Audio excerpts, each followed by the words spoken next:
What's going on? Ikaw si Gerald, di ba? Oo. Maguluhan to. Magsasampa ho ako ng kaso dito. Sinaktan niya ang asawa ko, tinangkapang patayin. Mamamatay ang anak ko dahil sa kanya. Ma'am Ellen, Ma'am Dayan, magpapaliwanag po ako. No, you don't have to explain. Pakasama mong tao. Ha? Bakit mo ginawa yun, ha? Ma'am Ellen.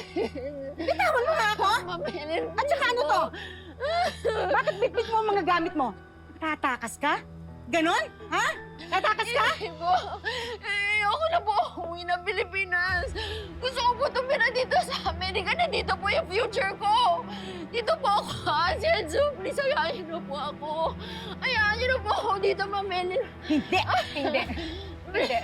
We will not let you get us into serious trouble. Ma'am Ellen.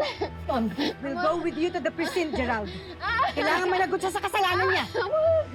Ma'am Ellen, parang awa niyo na. Please, Gerald. Gerald, please, maawa ka sa akin, please. Gerald! Gerald, please, ayoko umuwi ng Pilipinas. Ayoko na doon. Ayoko na doon, promise. Hindi ko na kayo guguluhin ni Gina. Hindi ko na kayo guguluhin. Ayoko masira yung buhay ko, Gerald. Patawanin mo na ako. Ma'am Helen, please po. Betsy, tumigil ka na! Kahit lumuha ka pa ng dugo, hindi matutuloy yung masamang balak mo. Sinayang mo ang pagtitiwala ko. At magbabalasakit ko sa'yo!